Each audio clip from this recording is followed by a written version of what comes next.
अस्सलाम वालेकुम और ستړی مشه زه وکیل خان یم. अरे कहना क्या चाहते हो؟ او دا ټیم موجود یم په اوتمنزو کې د آفاق او د نفیس د دې ماشومانو سره چیلنج دی د بوتلو موتلو. دا بوتلې به دوی داسې رالي او امانه څنګه به یې کوي داسې چل به کوي. بوتل که نه غودرېده بوتل که نه دغسې کودرېده نو هغه ماشوم به بیا دلته مونږ په ښار کې نه نه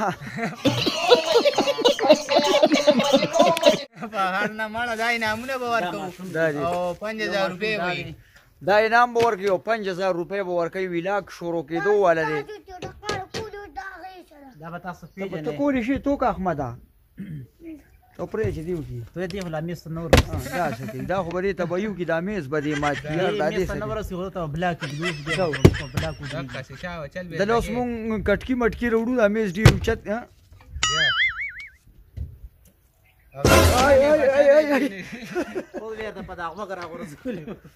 نو بس مقابله شروع کېدو والا دی. نفیس پسې افاق لاړو هغه راځي نو به د دوی نه مقابله ده. دا یو دغه یو چیلنج دی. د چیلنج یو ګیم دی. دا ګیم تاسو ټول وګورئ د دې نه به تاسو ډېر متاثره شئ او ډېره مزه به موږي.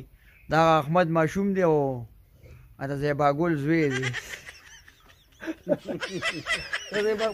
زیباګل زوی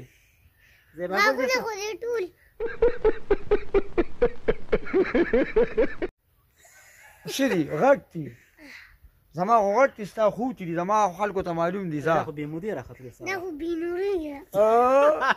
درځې پکې وکړه نو د ده نه یو دوه غاښ هم لوېدلي دي چېرته د هغې غم به هم کول غواړې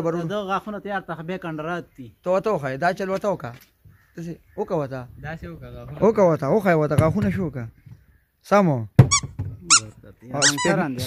سپېږمې باندې بل پونه لګې کڼې خو پکې لڼ پروت دي نو چېرته ځې به مونږ سره اوسې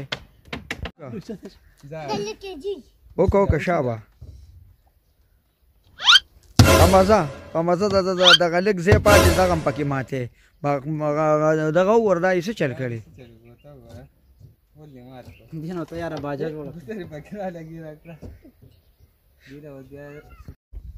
دا د نفیس راورسېده د سکول اوس روټۍ یې خوړه او ډېره زیات یې خوړه.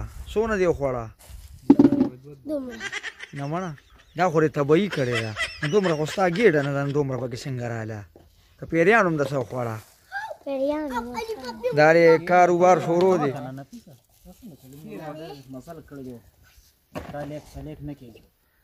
سلام کلام نه کې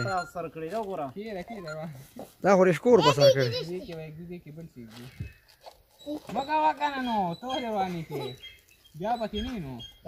دې پکې مه کوې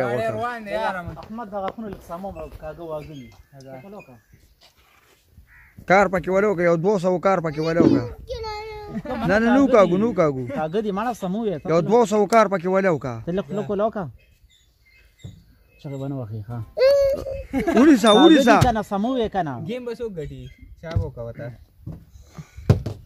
गेम बसो गटी गेम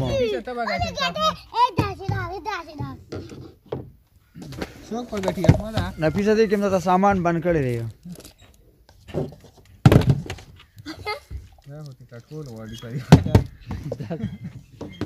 दा बगिदो रे